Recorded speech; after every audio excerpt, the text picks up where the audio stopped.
Boa noite a todos aqui, quem está chegando. Estamos com mais uma live do Locus Educação. Esse ano a gente ainda está começando com poucas lives, mas agora a gente engrena.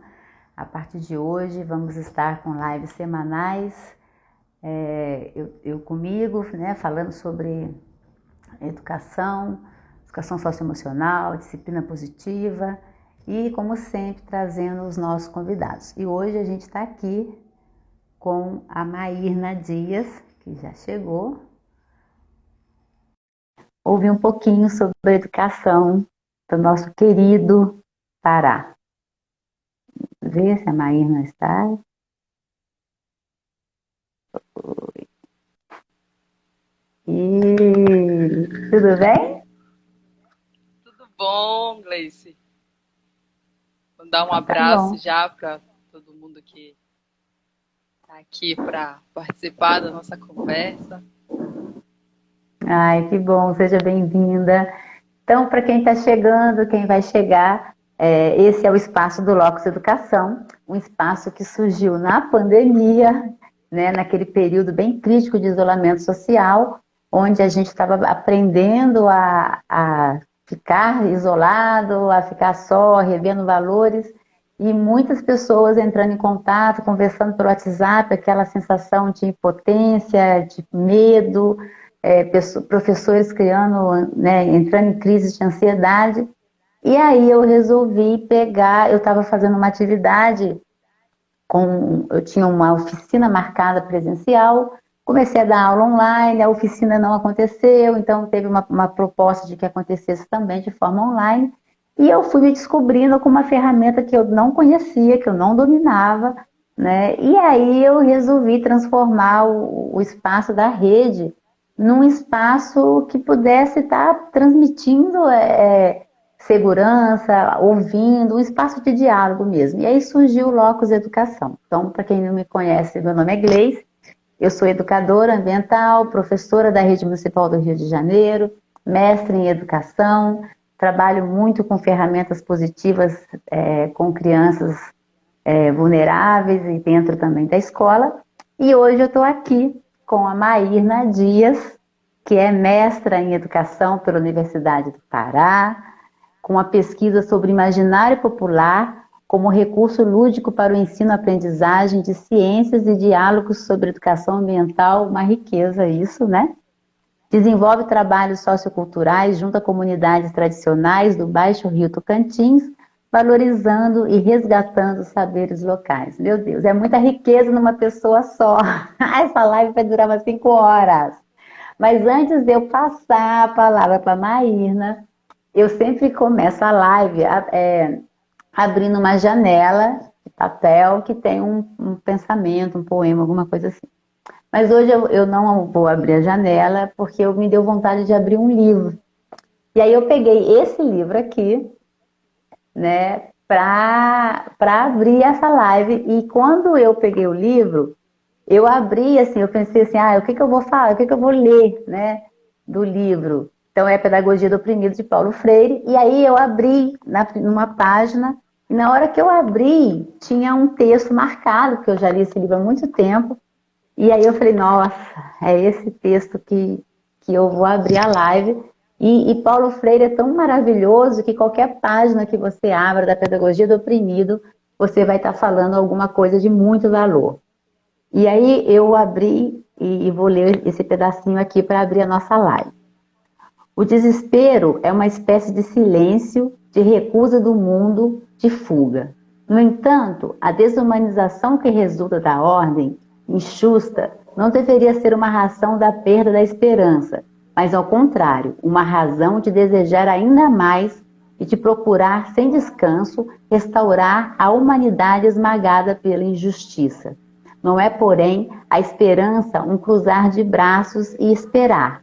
Movo-me na esperança enquanto luto, e se luto com esperança, espero. Então, Paulo Freire, Pedagogia do Oprimido, e aí eu abro, porque eu vi no seu Instagram, você foi votar com Pedagogia da Autonomia na mão. Então, eu falei, bom, vou abrir Eu ia ler Pedagogia da Autonomia, eu falei, não, aí me deu vontade de pegar a Pedagogia do Oprimido. Então, Maína, eu queria que você falasse para a gente qual é o seu lugar de fala nesse processo tão mágico do ensino-aprendizagem, de onde você nos inspira, o que você pode hoje estar compartilhando, trazendo para a gente. Queria te agradecer muito, imensamente, você ter aceito esse convite. A gente já vem nesse namoro desde o ano passado, né? E, então, hoje a gente está retomando as lives do Locus Educação com você, assim, abrindo com chave de ouro. Nossa, primeiro, agradecer a oportunidade, Gleice, todos os nossos amigos que estão entrando agora na sala. E o meu lugar de fala, primeiro eu quero te agradecer a apresentação. Nossa, foi tão... Acho que eu não sou nem tão... Não tudo, acho que eu não inspiro tanto assim. O meu lugar de fala me ajuda a ter toda essa bagagem, todo esse arcabouço. Então, eu sou paraense, mas já andei e ando bastante aí pelo Brasil. Já tive a oportunidade de morar no sul, no sudeste, mas sempre o norte sempre me puxa, sempre me resgata. E a gente aqui no norte tem um costume de falar que a gente pode andar, a pessoa pode ser mais cosmopolita, mas a gente sempre tem a nossa aldeia, sempre tem a nossa tribo, sempre tem o nosso lugar. Nós somos muito de terra, então eu acho que esse é o meu lugar de fala. Mulher amazônida, não conheço muito da minha região, e isso é maravilhoso, porque isso me provoca a sempre estar procurando novos locais. No nosso ensaio aqui para a conexão, a gente estava conversando um pouco. Eu sou docente da Universidade do Estado do Pará, onde eu fiz a graduação, então eu sou muito feliz de ter essa oportunidade de ter entrado, de ter sido aluna e hoje ser uma das formadoras, e a universidade ela proporciona esse intercâmbio com os interiores. Para quem já teve a oportunidade, a Gleice tem que voltar, nossos amigos também têm que vir aqui no Pará para conhecer como é um estado lindo, é uma região maravilhosa. E hoje eu estou no campus de Igarapé-Miri, que é na região do Baixo Tocantins.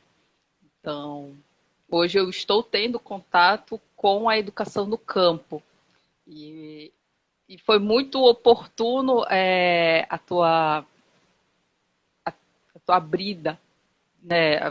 Pegar a Pedagogia do Oprimido, que é uma obra atemporal, Paulo Freire é um autor atemporal, e um momento em que a gente realmente vive um esperançar, mas não um esperançar inerte, um esperançar com luta, e eu acredito realmente nisso. Hoje a gente vive descaradamente um processo de apartamento. A gente vive um apartheid social, econômico, onde o governo ele acredita que o povo ele é um mero espectador, onde ele não faz a sua história, onde ele não tem lugar de fala, ele é um mero depósito. Então a gente sabe que a educação bancária ela não existe, ela já está ultrapassada.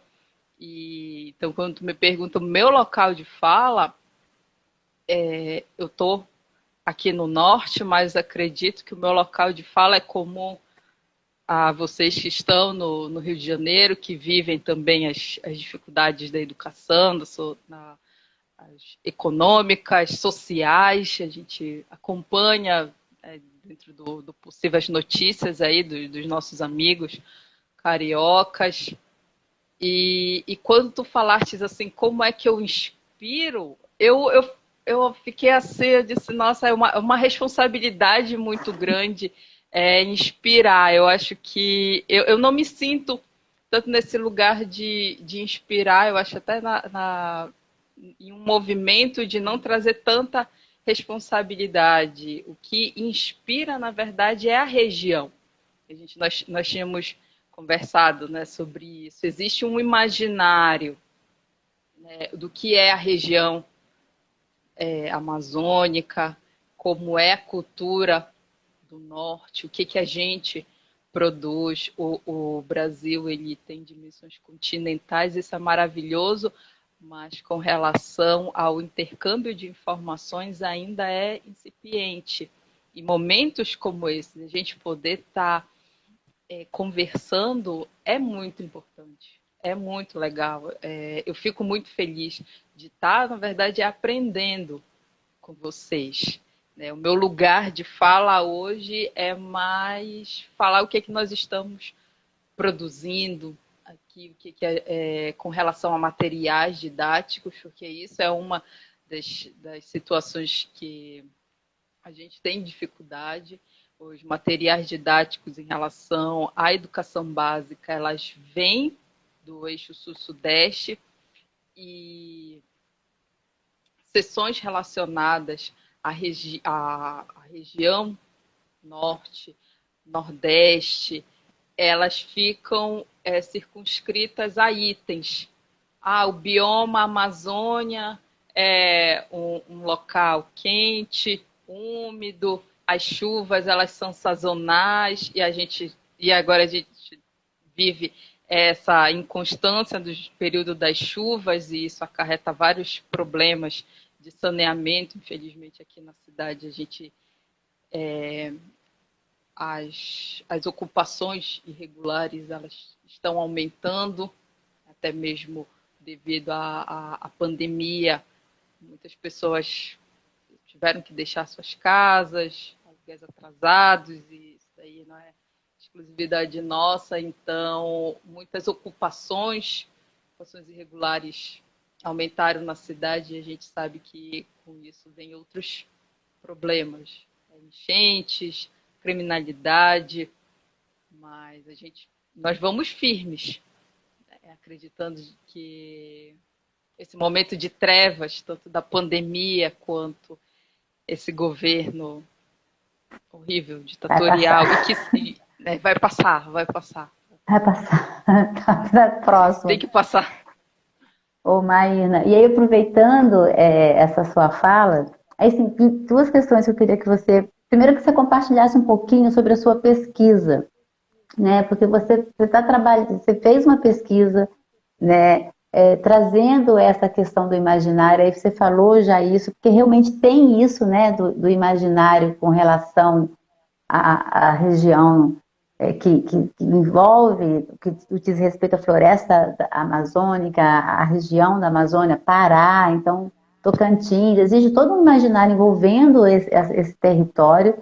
A gente viu agora recentemente os povos indígenas marcando, né, uma resistência, trazendo para a roda de conversa a questão do dia 19 de abril, né, trazendo essa questão de que não é dia do índio, é um dia de resistência, trazer a questão da luta, fazendo uma provocação, e eu vi muita provocação na rede. Eu brinco, eu falo que eu tretei muito nesses dias na rede, porque eu ficava acompanhando algumas postagens de educadores trazendo essa questão, né? Não é dia do índio, né? Eu também trouxe isso.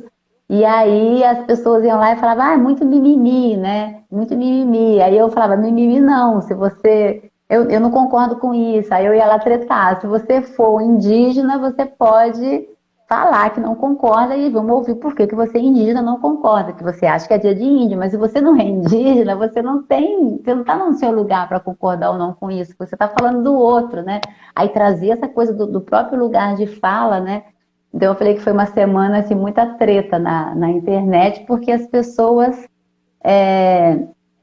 estavam muitas vezes lidando com isso, e eu vi pessoas assim, que eu gosto muito, que eu acho que tem um carinho pelas crianças, produzindo cocar, produzindo e ficando só nisso, né, no Quintal Rostinho. Então a gente viu essa movimentação também chegando com mais força. Aí eu queria que você falasse um pouquinho assim, da sua pesquisa, né, no primeiro momento, e de como é que você está vendo aí, no campus, no entorno, com as pessoas com que você interage, essa coisa da resistência, porque a gente está falando aqui, vai passar, e eu espero realmente que passe, mas o Brasil às vezes me deixa um pouco preocupada quando eu começo a ver alguns números, algumas movimentações e algumas falas, inclusive de professores, ainda defendendo esse governo genocida, esse governo totalmente, esse desgoverno, né? Então eu queria que você falasse um pouquinho para a gente sobre a sua pesquisa e também essa questão da resistência entre os seus pares, entre as pessoas com quem você está dialogando aí. Então, a minha dissertação de mestrado, eu procurei trabalhar as lendas amazônicas. A Gleice acompanhou um pouco da minha produção na época do mestrado. Então, eu, na verdade, entrei nem para estudar as lendas, eu ia estudar o projeto político-pedagógico de um projeto que a Prefeitura de Belém havia formado, que eram as ecoescolas. Mas quando eu entrei para pesquisar o projeto, a Prefeitura cortou, alegando falta de verba. E aí eu peguei e fiquei com o plano político-pedagógico, e no plano político-pedagógico tinha um projeto de fazer uma sala das lendas, onde seria uma biblioteca, onde teriam os livros das lendas, e seria um programa de alfabetização de crianças, de início da alfabetização para crianças de 5 anos. Então foi muito por acaso que eu me aproximei da questão das lendas. Só fazer um resgate, eu sou bióloga de formação, fiz licenciatura, o bacharelado, então, sem querer, eu entrei eu voltei, né, para as minhas origens, da época da graduação. Eu digo que a educação ambiental me seduziu, ela veio já me trazendo. E então, um dos pontos que eu problematizei, Gleice, foi o que tu tocaste sobre a questão do folclore. Dia do Índio, Saci, Matinta Pereira, nos currículos, né, porque eu estudei, e até hoje ainda percebo, eu estou no curso de pedagogia, a gente ainda discute muito que esses mitos, e aqui no norte a gente tem muito forte a cultura da crendice, das rezas, das bênçãos. E eu me lembro muito do estudo do Daniel, né? Daniel, muita figurinha. Isso. Então fica muito circunscrito a 19 de abril, ou até mesmo o Dia da Consciência Negra também é tratado como uma data dentro do folclore, e aí a gente já, não para entrar em um outro caminho, mas aí já tem um outro ponto para a gente problematizar também as questões étnico-raciais dentro do currículo, mas voltando. Então, o folclore, ele fica no currículo, quando eu estudei, ele fica muito circunscrito à data, a muito o lúdico e não a problematização. Então, um dos pontos que eu coloquei não é porque a criança de 5 anos não tem condições de entender a complexidade da discussão que não se pode apresentar que isso é um mito, que isso vem de uma origem indígena ou cabocla, que existem pessoas que realmente acreditam nisso, que as lendas elas foram criadas para explicar algo que até aquele momento a ciência não podia explicar, porque no interior não se tinha elementos para explicar de forma prática. Então surge a imagem do boto.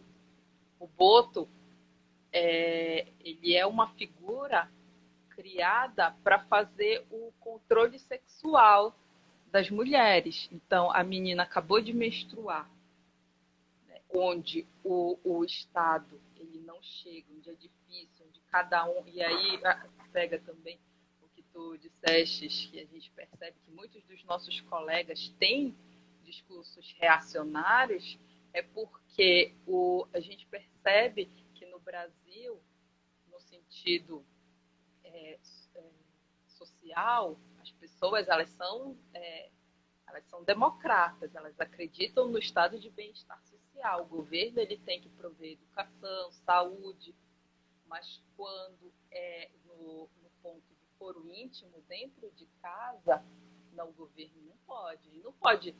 Ele não pode falar como é que a minha filha tem que se relacionar. Ô Marina, coloca o microfone mais perto da boca, que você tá mexendo com a mão e o som tá sumindo. É porque eu gesticulo muito. Eu vou usar. O som vai, o som vem. Mas vocês estão conseguindo acompanhar? Não, deu para ouvir. Não, deu para ouvir.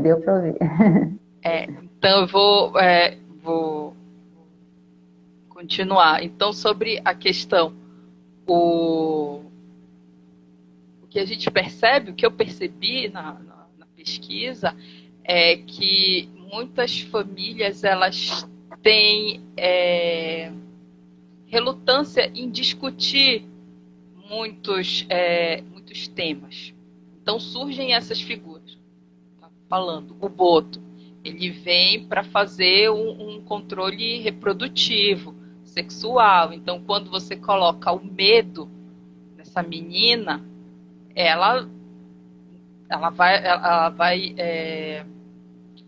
vai começar a ficar tolhida, podada sobre questões, sobre hábitos normais da juventude. E aí entra uma questão da educação. Isso foi um ponto que eu coloquei, mas eu não avancei no mestrado, porque como 2 anos passa muito rápido e a gente tem que dar conta de bastante coisa, eu fiquei vinculada à questão do imaginário ligado a valores ambientais. Então eu peguei as lendas amazônicas, falei que elas são instrumentos potenciais para discutir a questão do meio ambiente, até porque o ambiente, o cenário delas é a floresta, é a mata, são os rios. E pensei uma lenda, que foi a lenda da Matinta Pereira, porque eu trabalhei com oficinas pedagógicas. Então, havia a contação das histórias e depois havia a encenação. Eu contei com a ajuda das professoras da escola e, na época, foi um trabalho super legal, porque elas não tinham...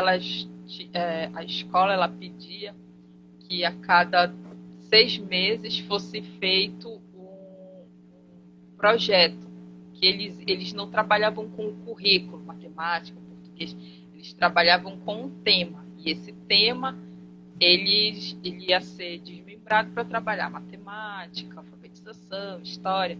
Então, casou, né? A pesquisa foi escolhido o tema das lendas, e dentro das lendas, na época, foi trabalhada a alfabetização, e nessas oficinas, através das oficinas pedagógicas, as professoras faziam as suas aulas e eu coletava os meus dados. E nas atividades, eu notei que as crianças elas participavam mais da lenda da Matinta, porque tinha todo um ambiente do mistério, aquela figura da bruxa. Eu não conheço essa lenda. Lenda da Matinta Pereira? Não conheço. É história, assim, é de uma senhora que ela anda pela floresta assoviando, que é o que a gente chama, que é o assovio da rasga-mortalha. Eu não sei se vocês conhecem, é a coruja.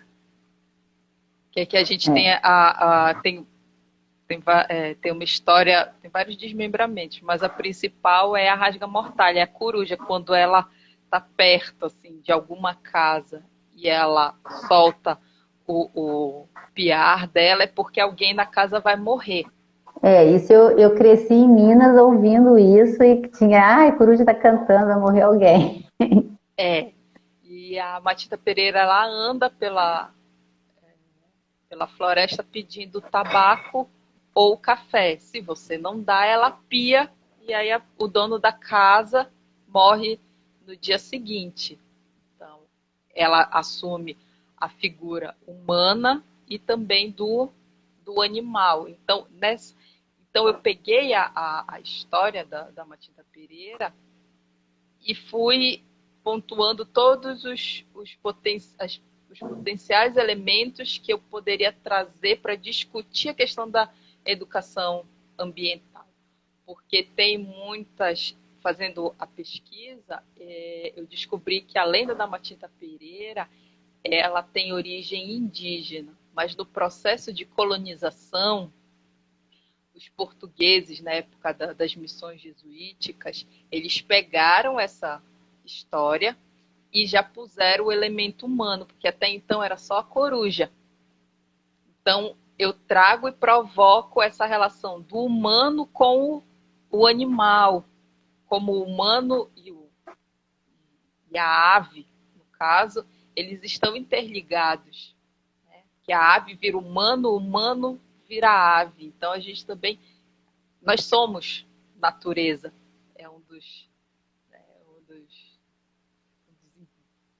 das bandeiras da educação ambiental. Então, eu escolhi de propósito a questão da mágica, da mitopoética, porque criança é lúdico.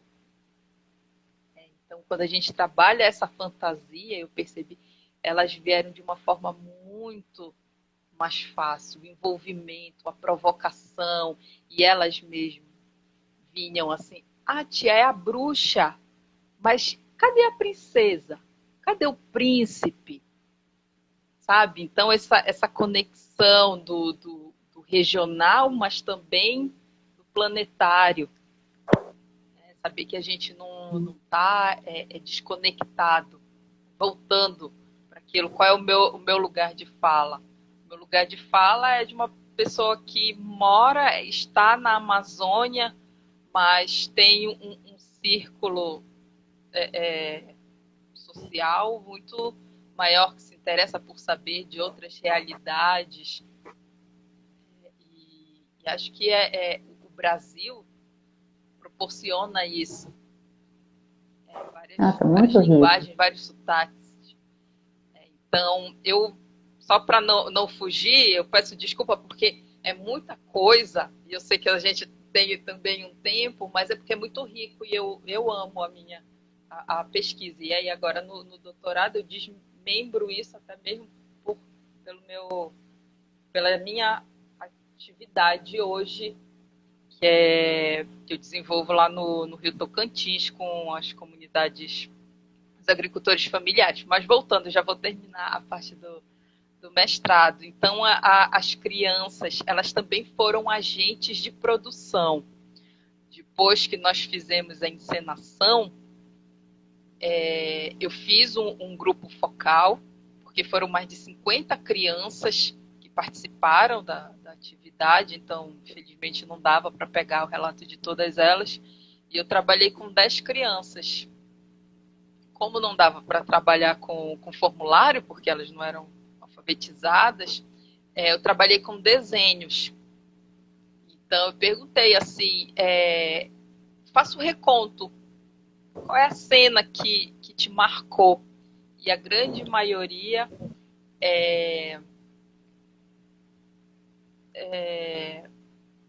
desenhou essa parte da transformação.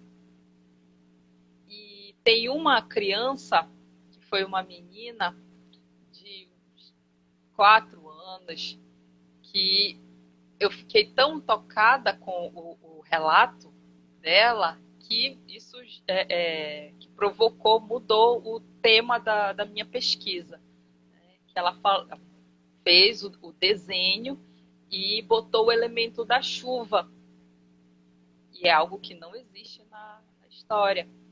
E eu perguntei para ela o que é isso. E ela falou, isso é a chuva, tia. Porque a matinta é da cor da chuva. E aí veio o nome da minha dissertação, né? A matinta tem a cor da chuva. As lendas amazônicas como elemento de ensino-aprendizagem para a educação ambiental. Então, daí eu pego. Ela é da cor da chuva. A gente sabe que a água não tem cor. E também na história ninguém vê a Matinta Pereira. Né? Se acredita que ela é uma velha, porque na verdade é só a sombra dela, o vagar dela. Então aí eu pego, no meu último capítulo, eu digo que a Matinta é da cor da chuva porque a gente não vê, mas a gente sente como a água, né? Porque a gente escuta o barulho da chuva. E eu termino também dizendo que a criança também é poeta. Porque a gente acredita, também a nossa sociedade ela acaba por subestimar esses dois extremos da vida, tanto a criança quanto o idoso. Né? O idoso já contribuiu, já não tem mais serventia. Né? Já está senil, não... Mas não, a gente também tem que aprender. E aqui no norte a gente tem um hábito muito, muito bonito. Eu acho que no interior de Minas também deve ter isso. É o costume da benção. Né? Onde a gente chega, a gente pede benção. Que é um prostrar, né? É um cumprimento de respeito por toda aquela sabedoria, aquele corpo que traz história. E também a criança está começando a vida, mas ela também tem essa mágica. Eu fiquei muito impactada quando ela me falou na época que a Matinta tem a cor da chuva. E aí, como uma forma de homenagem, eu coloquei na dissertação. E assim, eu vou tentar ser bem rápida também, porque é um estudo que está sendo desenvolvido. Que hoje... tão rápida, não. Tá.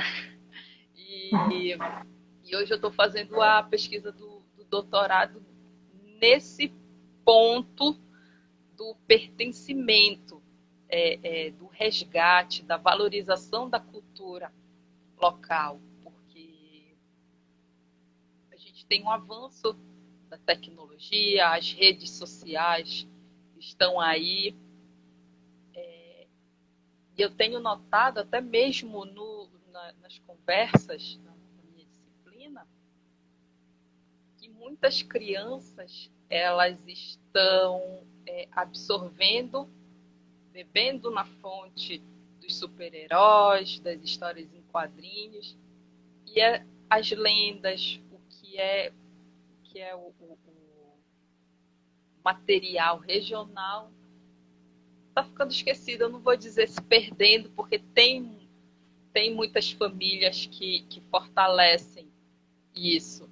Até mesmo porque, assim, a gente vive hoje outra realidade. Muitos pais, a gente já tem já tem um número considerável de escolas de tempo integral, onde as crianças ficam, e aí é um outro tipo de currículo, e aí tem também uma outra situação que aqui a gente vive. São duas realidades. Lógico, a educação privada e pública, mas também a educação urbana e do campo. Né? Eu me desdobro entre a capital e o interior, e eu tenho visto a preocupação das escolas do interior em colocar realmente temas que estão ligados à região. Maína, e o currículo, pegando essa sua fala, desculpa te interromper, mas aí depois eu queria que você falasse também, porque você está na universidade, você falou que você está no campo da pedagogia, né? Você está com formação de professores. O currículo da universidade, ele está preparando os professores para ter esse olhar, para resgatar isso lá na sala de aula?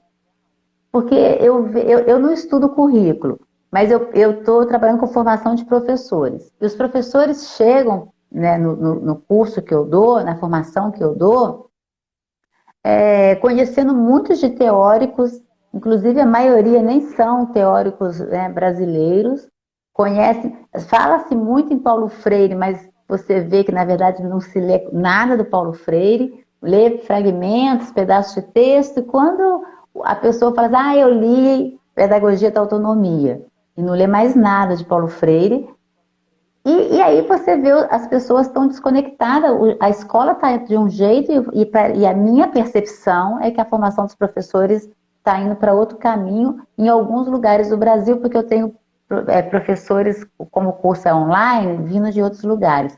Como é que está aí? Porque isso que você falou é muito importante, assim, está se perdendo isso, está se ficando meio que esquecido. E a gente vê isso muito.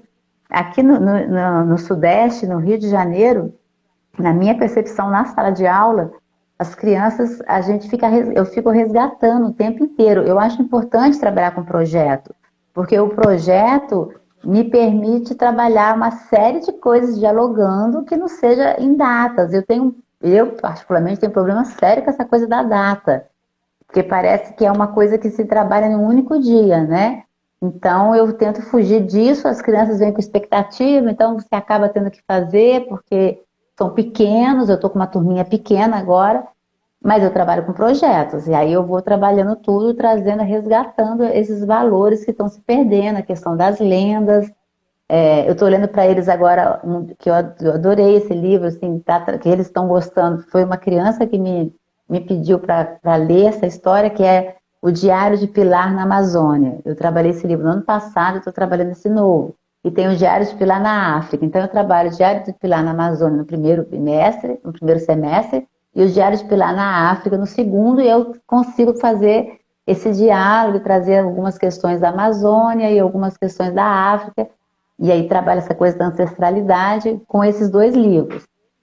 Mas como é que está a questão dos professores aí? Assim, os professores, eles saem, se formam tendo esse preparo para olhar para essas questões, ou eles acabam saindo também, como o pessoal daqui sai, com um olhar genérico e essas coisas acabam ficando meio que nas entrelinhas de algumas formações? Eu vou procurar fazer uma comparação do.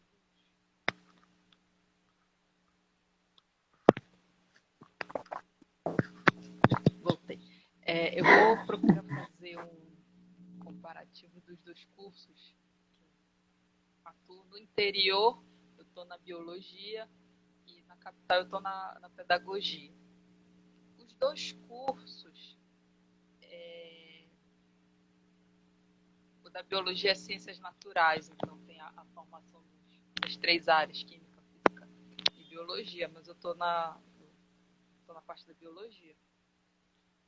E assim, Gleice, poderia ser melhor trabalhado, só que a gente vive esse encharcamento do currículo. É muita coisa para poder discutir em 4 anos. Então, assim, são discussões homéricas de que é necessário colocar uma disciplina que seja temas amazônicos. Mas carga horária, como é que vai ficar? Então tem a aplicabilidade, que seja realmente um currículo que forme o melhor profissional. Como eu falei, os materiais didáticos que a gente usa aqui, o livro principal, ele acaba sendo complementado por um paradidático. As aulas, quando elas vão trabalhar os temas da região, elas acabam tendo que ser complementadas, ou com uma visita, ou com um projeto, com um extra. Porque se a gente for discutir mesmo na sala de aula, a gente acaba atropelando ou deixando de lado um outro tema. Mas o que eu vejo é que o empírico, né? A experiência que nós temos aqui, os nossos alunos, eles acabam tendo uma competência, uma habilidade de discutir os temas da Amazônia de uma forma mais completa, porque eles vivem a região, sabe? Então, se a universidade não consegue discutir isso de uma forma acadêmica, né, prescrita, o viver, o experienciar deles, sabe, faz tapa essa lacuna.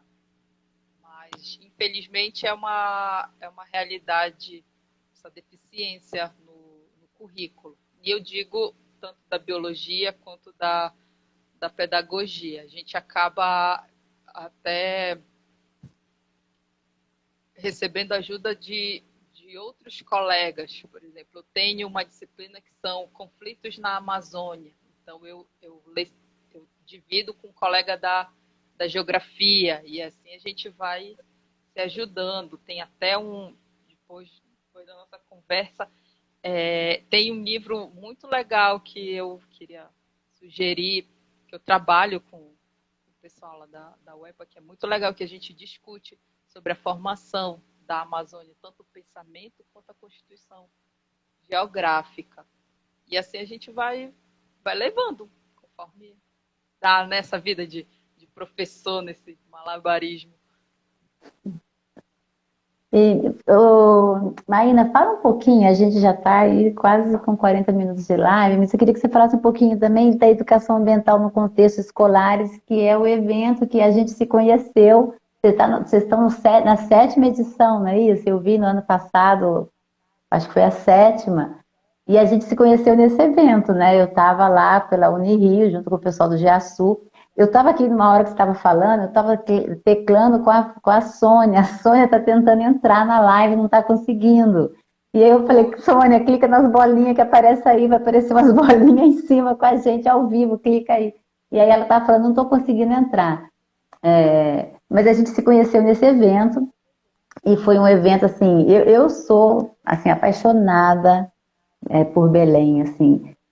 Eu conheço o Brasil inteiro, porque eu tive o prazer de trabalhar durante boa parte da minha vida com turismo ambiental, com a educação ambiental, e também porque antes disso eu queria conhecer o Brasil. Então eu sempre viajei pelo Brasil, conheço, e assim, se tem um lugar que eu me sinto acolhida, é no Pará. E assim, do motorista de táxi que te pega no aeroporto, das pessoas que te recebem no hotel, do restaurante, na rua, se você pede uma informação. Quando eu voltei, né, foi a última vez que eu tive aí, acho que foi a última vez que eu tive aí, foi pela academia, eu estava como mestranda da Unirio, então a gente foi tão acolhido por vocês, assim, nossa, foi assim, de uma generosidade com a gente, de receber, de acolher, de passar informação, a equipe inteira, assim, foi um evento que a gente saiu, assim, todos encantados com as apresentações que estavam acontecendo, né, com a riqueza cultural das pesquisas, né, que estavam sendo apresentadas, e do acolhimento das pessoas que estavam envolvidas. Aí queria que você falasse um pouquinho mais desse evento, que você coordena isso, você está coordenando ele, né? Você já está há 7 anos. Assim. Então, qual é a importância desse evento dentro da academia, de trazer essa troca de saberes, de compartilhar isso? Às vezes eu acho que nós, da educação, a gente tinha que se fortalecer mais em rede. Não só a educação ambiental, que a educação ambiental teve, há uns 5 anos atrás, muito rica enquanto rede, a gente tinha a rede de educadores ambientais. Depois, com a mudança de governo, acabou-se com tudo isso, porque a educação ambiental deixou de fazer parte desse governo, então não tinha mais, né, o departamento de educação ambiental, não tinha mais o ministério, enfim, acabou tudo isso. Mas nós, professores e educadores de sala de aula, das universidades, a gente precisava se conectar mais, né? Acho que é um movimento que a gente precisa trazer, que a gente, né, perdeu. A gente está praticamente 4 anos, cada um num espaço, fazendo coisas super legais, e a gente não conversa, assim. Então, esse espaço do Locus, por exemplo, meio que surgiu para isso, assim. São lives que a gente tem, assim, 40 minutos, 1 hora, para ouvir o que as pessoas estão falando de todos os lugares. Então, por isso que eu acho legal a gente ter esse espaço, e poderia ter, né, mais coisas acontecendo. Mas me fala um pouquinho desse encontro, desse trabalho que você está fazendo na universidade, desse espaço para as pessoas estarem indo apresentar as pesquisas. Como é que está isso aí? Pois é, o encontro de educação Levanta o fone. falta de costume. Mas na segunda live eu prometo que eu vou, eu vou ser mais fiel. Então vamos lá. O sétimo encontro de educação ambiental em contextos escolares, ele surgiu para tentar atender essa situação. A primeira edição, pensar o público-alvo do evento, quando nós, na verdade, eu não fui uma das idealizadoras, já fui uma das fundadoras do grupo de pesquisa que eu participo, que é o NECAPS, que pensou isso lá em 2012, se eu não me engano. Então, foi para atender os professores da educação básica. Então, o NECAPS, a gente faz muitas atividades de formação com os professores da educação básica. E eles vinham muito falar assim, poxa, a gente não tem um evento que seja ligado para a educação básica. Quando a gente vai para esses eventos, quando consegue ir, porque tem também essa situação difícil, né, a liberação do professor, sempre são eventos muito técnicos. E a gente está no chão da sala, a gente tá longe desses autores, é muito distante a gente tem essa discrepância aí, a gente sabe das atividades, mas a gente não tem esse estofo teórico para discutir, a gente fica com um peixe fora d'água. E aí, nessa necessidade, nós criamos o Encontro de Educação Ambiental, que era para discutir as práticas dos professores em sala de aula. No início, eram mais professores da educação infantil, ciências e biologia.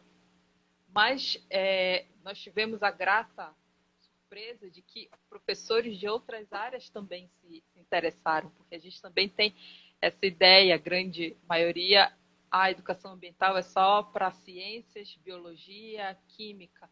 Mas não, a educação ambiental, a gente sabe que ela é uma área interdisciplinar.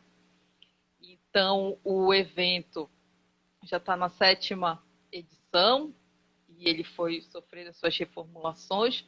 Quando vocês aí do Rio participaram, a gente já estava fazendo essa mudança de fazer o intercâmbio entre universidade e escola, porque é importante, é uma das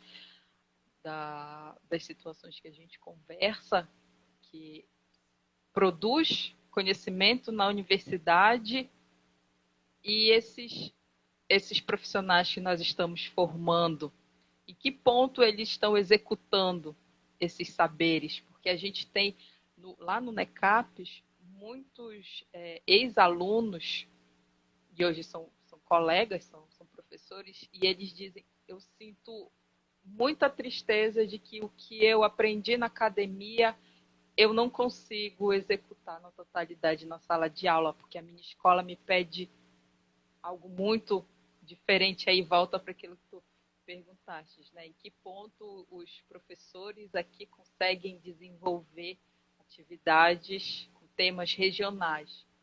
É aquele processo, não, tem que pesquisar por ação própria. A universidade, ele dá o pontapé, mas a gente tem essa carência. Então, o encontro de educação ambiental é para isso, é para que os professores eles tem visibilidade para as suas atividades. A gente tem relatos muito felizes de professores que trabalham com projetos premiados, assim, de horta, robótica, sabe? De empreendedorismo, bioeconomia, sabe? Algumas escolas da rede pública, eles têm um currículo, o contraturno, as crianças voltam ou continuam na escola e elas têm aulas de robótica e como elas podem desenvolver satélites para fazer georreferenciamento. E aí a gente vai trabalhando também a questão da educação ambiental. Mas é isso, o encontro de educação ambiental é para dar essa visibilidade para os trabalhos dos professores da educação básica.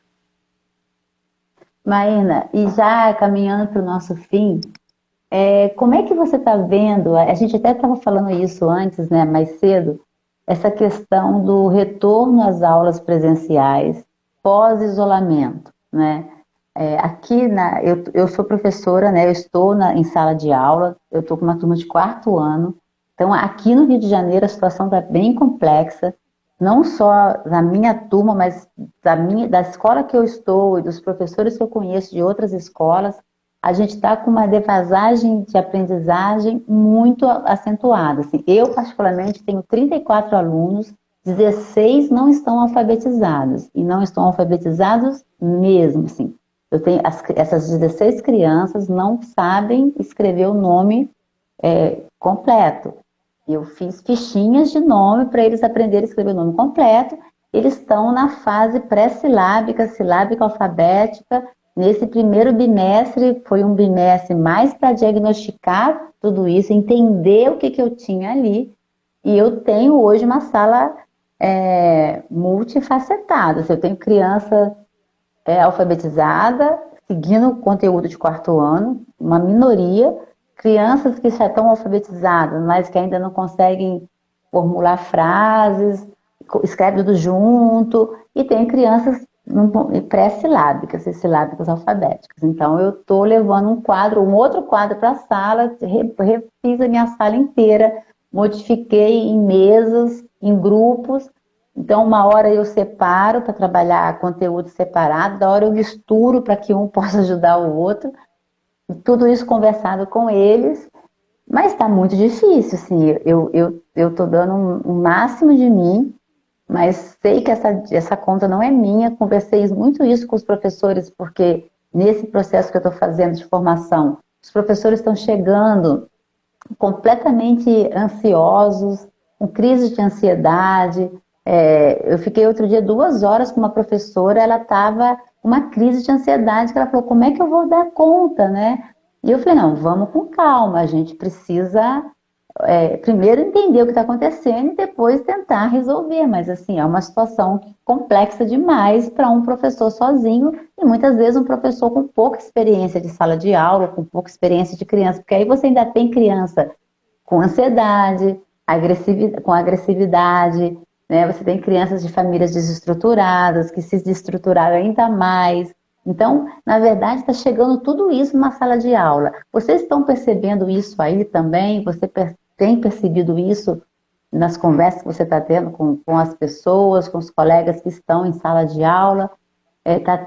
Isso também está aberrante aí? Como é que vocês estão percebendo isso? Assim, o meu contato direto são com os universitários. Então, a realidade com crianças menores eu não tenho. Eu acabo recebendo essas notícias dos colegas que estão com a disciplina de estágio ou os alunos que já estão lecionando.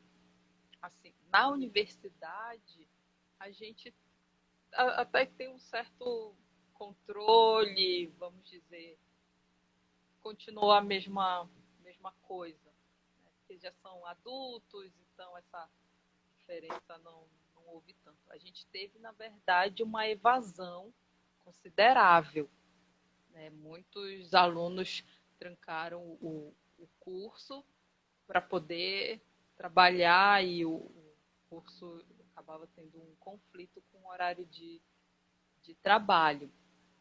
Mas com relação à educação básica, eu tenho colegas que atuam com a educação infantil e eles relatam a mesma situação. Muitas crianças que não estão indo para a escola porque o pai e a mãe não têm condições de levar, ou então quando já são pré-adolescentes também saíram da escola para poder ajudar as famílias, porque muitas famílias acabaram passando por e passam dificuldades financeiras alarmantes, então o adolescente acaba sendo empurrado.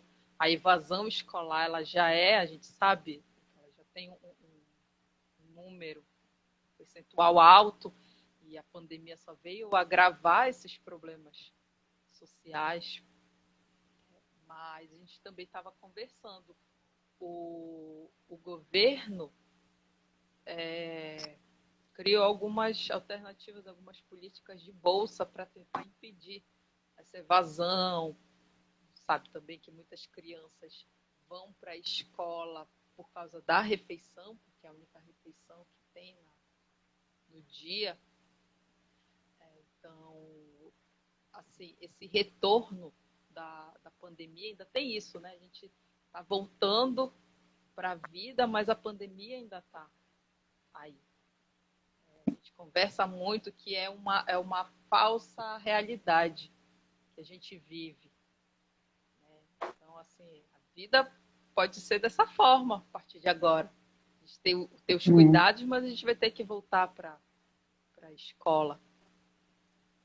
Então, É complicado. Eu uso máscara ainda, eu vou para a sala de aula com máscara. Aqui no Rio, né, as crianças não usam mais, a maioria dos professores também não. Tem alguns poucos colegas que ainda usam, e as crianças, elas são muito fofas, porque assim, elas não usam máscara, mas elas... Aí, quando elas vão chegar muito perto, eu falo assim, não chega muito perto, né? Eu tenho que colocar o face shield, porque elas falam cuspindo no meu óculos, aí vão cuspir em cima de mim, então sem máscara. Aí elas vão com a máscara, elas levam a máscara. Aí quando elas vão chegar perto de mim, elas colocam a máscara para poder chegar bem próximo, assim, para chegar na minha mesa, né? Mas eu vou te falar, no dia a dia, com essa montoeira de criança para alfabetizar, eu já até esqueci do face shield. Mas eu uso uma máscara PFF2 bem justa, né? E eu fico com essa máscara o tempo inteiro. Mas as crianças não usam mais, mas elas ficam também uma certa distância. Assim, quando eu vou percorrer as carteiras, aí eu coloco a máscara. Quando elas vêm chegar na mesa, elas ficam sentadas. Eu tenho uma mesa do lado da minha, que elas sentam para poder me mostrar alguma coisa. Mas assim, é uma insegurança. Eu confio na PFF2 que está realmente segurando a onda. Se eu peguei, eu fui assintomática, porque até agora eu acho que eu não peguei e eu não tive nenhum sintoma com relação a isso. Mas as crianças é complicado, a gente vê assim uma desestrutura familiar, das pessoas com dificuldade mesmo, as crianças com dificuldade, assim, não só de aprendizado, mas emocional muito grande, assim, muito grande. sim, verdade. Felizmente a pandemia veio aí para agravar os problemas sociais. E só um complemento à tua fala, Gleice, tem uma colega que ela falou sobre essa questão da desestrutura familiar, e ela disse assim, eu tenho uma aluna que ela, quando termina a aula, ela não quer ir para casa, porque na pandemia ela via o pai e a mãe discutindo. Então a escola também é um berço, um local de paz também para essas crianças. A escola sempre foi um espaço de acolhimento, e agora nessa loucura que a gente está vivendo é mais acolhimento. Maína, eu queria muito agradecer, estamos chegando ao fim, 1 hora de live. Foi uma delícia conversar com você, a gente vai ter que realmente fazer outra para poder ouvir essas lendas aí, que, nossa, muita riqueza, assim, é um trabalho... Você falou, o peso da inspiração é grande, mas que vocês inspiram a gente, vocês inspiram. Eu acho que toda mulher, eu acho que assim, mulher né, que está atuando na educação, que está mostrando o quanto que a gente pode fazer, que está fazendo, acaba servindo assim de, não com o peso da inspiração, mas assim, de uma sensação de que assim, olha, a gente pode fazer, a gente pode chegar, nós mulheres podemos estar onde a gente quiser estar, né? E estar na academia, eu acho que cada vez isso muito mais importante, né? Porque a gente ainda vê, a academia ainda tem essa coisa, né, masculino, né, heteronormativo, e aí ver mulheres assumindo isso, fazendo mestrado, fazendo doutorado, e com essa educação que não perde o olhar do chão da escola, né? Que não perde o olhar da prática, porque uma academia que fica pensando, fazendo teorias e mais teorias, que não conecta com a prática, que não serve para quem está na base, que não chega na base, não avança, né? Não sai de onde está. E na sua fala você está o tempo inteiro falando, trazendo essa questão, né? A academia está produzindo material, está trazendo para os professores para participar dos encontros, ver o que está acontecendo na sala de aula, valorizar o que está acontecendo, porque tem muita coisa que acontece legal na sala de aula. Então, isso é realmente assim, encantador. Eu queria agradecer muito a sua participação. Foi assim, uma delícia de rever, conversar com você. Em breve eu vou estar fazendo uma visita. Ai, que saudade. Quem sabe no próximo encontro, né? É em novembro, né? Que vocês fazem Sim, o encontro. nós estamos conversando para. Já foi batido o martelo, vai ser bianual. Então, teve em 2021, 2023.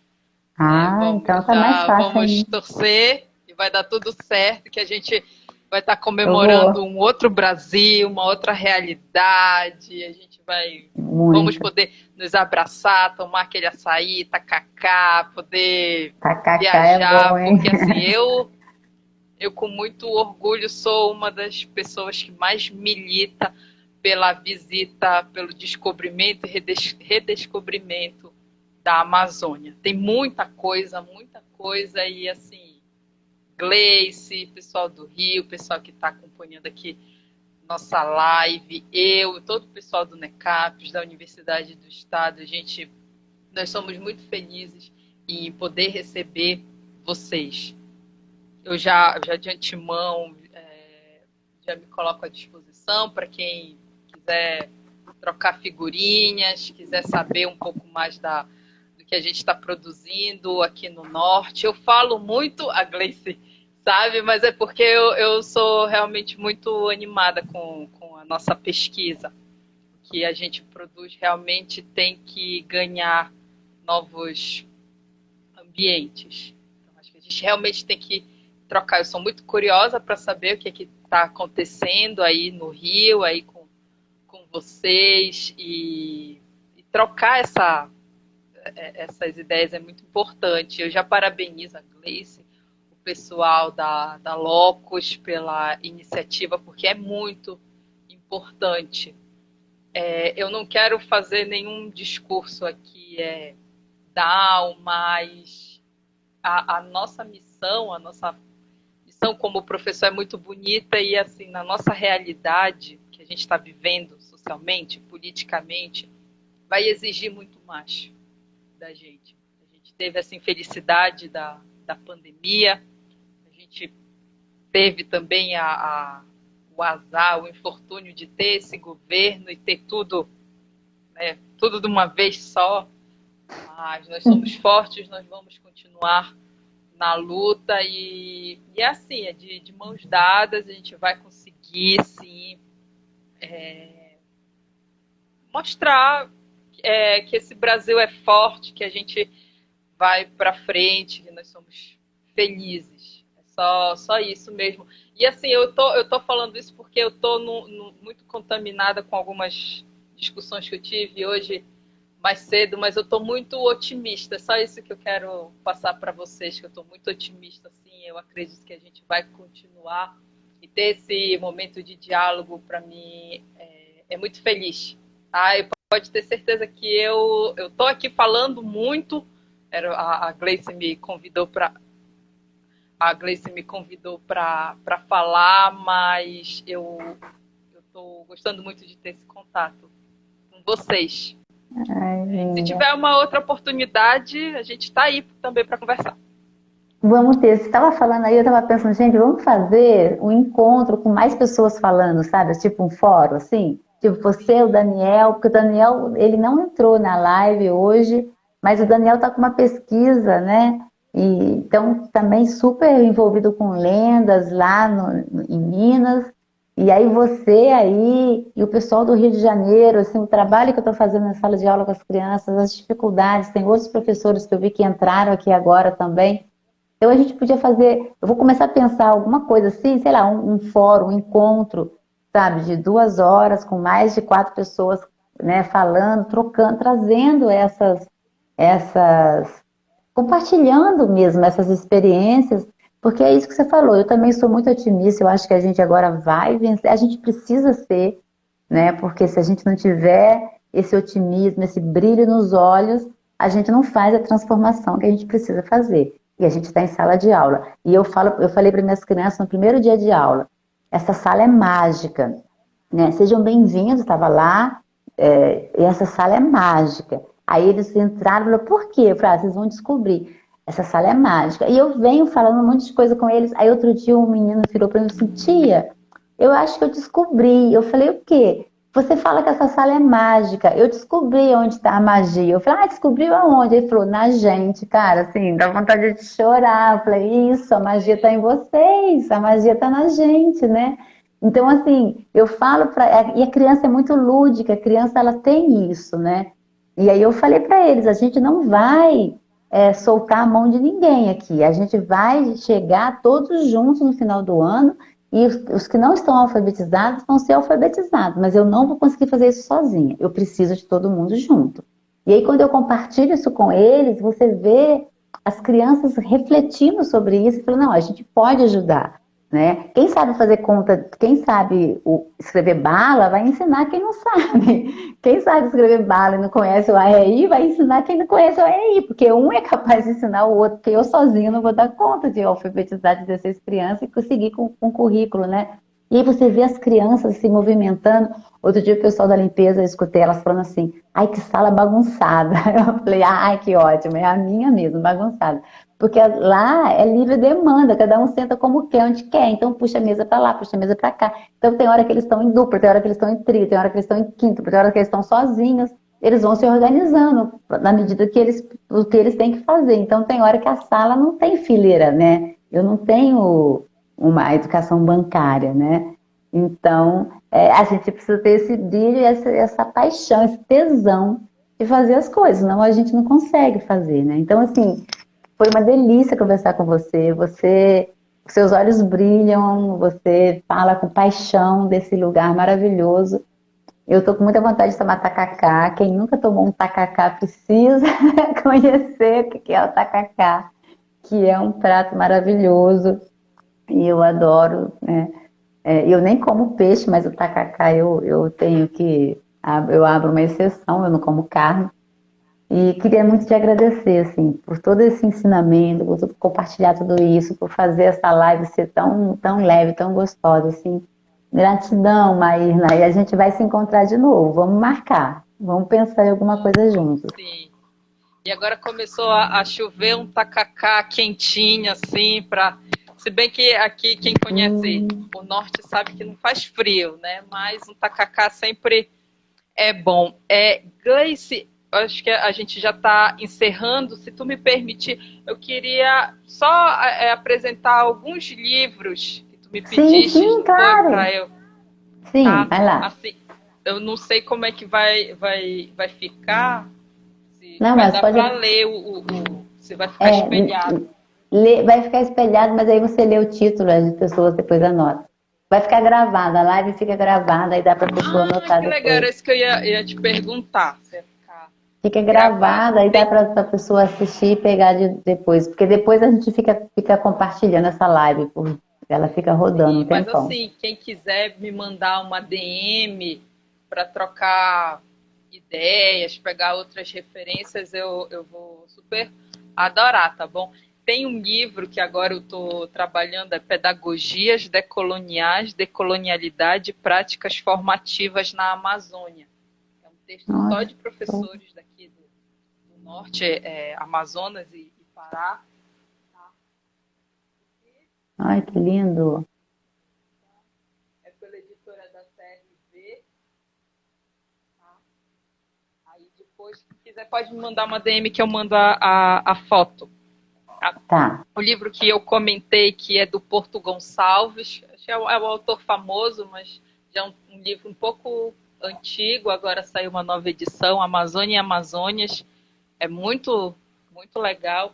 Tem o livro do Galeano, que é Veias Abertas da América Latina, que esse daí, né, é bem conhecido. E agora eu vou tá, antes de fazer a propaganda pessoal, quero falar desse livro aqui, que é um livro que quem faz minha disciplina tem que ler, pelo menos 1, 2, 3 capítulos dele, que é do GEASU, que é Educação Ambiental desde o Sul, que é maravilhoso, é muito importante, não é porque é dos meus amigos, não, mas é porque é muito, muito legal. E agora, fazendo um pouco do propaganda. Tem dessa. A Gleice falou da importância de ler, das mulheres se apropriarem, fazer ciência, discutir política, economia. Mulher realmente tem que estar nos locais de liderança. Eu tenho uma ideia comigo que a gente só vai conseguir fazer um país mais igualitário se a gente tiver realmente a representatividade feminina. Tá? Se a gente pudesse ter uma mulher no executivo. A gente pode sim caminhar para isso, mas a gente ter mulheres em cargos de liderança é muito importante. E uma das autoras que eu gosto muito de ler é a Bell Hooks, com A Educação como Prática da Liberdade. Eu gosto muito É fantástico. desse livro. Aqui eu também tenho outros, que é O Feminismo é para Todos, mas acho que para quem lê, para quem pode querer se arvorar nos estudos culturais. Ela é maravilhosa. É lindo. E assim, agora é propaganda, prata da casa. São alguns livros que é lá da universidade, lá do nosso grupo, do NECAPES, Interfaces entre Ciência, Ambiente e Saúde. É um texto que fala de alguns dos projetos que nós fizemos nos últimos anos. Tá? Quem quiser, a gente tem alguns desses digitalizados. Eu posso mandar o PDF para quem quiser. Oba, eu quero. Tá? Eu quero. E esse aqui, Temas Amazônicos. Esse daqui é uma coletânea de textos de atividades que foram feitas só com temas amazônicos. Então, aqui a proposta desse livro é discutir como professores podem falar de temas amazônicos nas suas aulas. Bem para complementar aquela carência, né, formativa que a gente estava falando. Às vezes a universidade tenta fazer seu papel, mas é tão encharcado esse currículo, então, e a gente vem produzindo, até mesmo porque no início da live eu comentei sobre esse pedido, né, dos professores. Poxa, o livro de geografia que eu trabalho só fala do bioma Amazônia, um parágrafo, aí eu tenho que complementar. Mas como é que eu vou trabalhar? Como é que eu posso falar de uma oficina? Como é que eu posso fazer uma oficina pedagógica? Que materiais eu posso usar? E aí, para trazer essa receitinha de bolo, a gente também tem esse livro aqui das vivências pedagógicas, que é um livro também que apresenta algumas dicas de como é que você pode trabalhar, por exemplo, a reutilização de garrafas PETs para aulas de educação física. Você trabalha a corporeidade, a ludicidade. E aí tem outros, que se me deixar eu faço propaganda de um monte de livro. Mas é isso, assim, a base Ai, que que a lindo. gente veio conversando nessa 1 hora, eu acho. Só, E se tu me só, deixar, eu só falo aqui livro bom. até o Natal. Mas A gente eu tenho teve, certeza que a gente vai ter mais oportunidade. vai ter, vai ter. A gente teve dois comentários aqui. A Fabrícia colocou que as crianças são afetadas pelos professores, eles acreditam e precisam acreditar, é muito rico, parabéns, obrigada. A Fabrícia é minha irmã, também pedagoga, psicóloga. E o Estude Certo colocou só coisa muito boa de indicação. Realmente, os livros são ótimos e eu acho muito importante você compartilhar, né, dos livros, assim, você pegar esses livros para ler. Nossa, assim, é uma riqueza e a gente precisa disso, né? Precisa fazer circular essas informações. Querida, vamos marcar um encontro, né, com um educador de cada região do Brasil. Pessoa que riqueza, isso é muito bom, né? Compartilhando como é que a gente está trabalhando a educação pós-isolamento social, porque a pandemia não acabou, e nesse pós-isolamento e momento de pandemia, uma nova configuração, um novo contexto, né, que a gente está vivendo. Como é que a gente está, isso está acontecendo nas regiões do Brasil, aí a gente chama você de novo. Tá bom? Obrigada. Gratidão. Um abraço. Beijo nesse povo lindo daí. E a live vai ficar gravada. Tá bom? Aí depois a gente vai baixar a live e passa para o YouTube. Aí no YouTube tem como a gente compartilhar. Tá bom? Ah, legal. Tá bom, então. Beijo no coração. Beijo em você e todos. Tchau. Que dó. Tchau.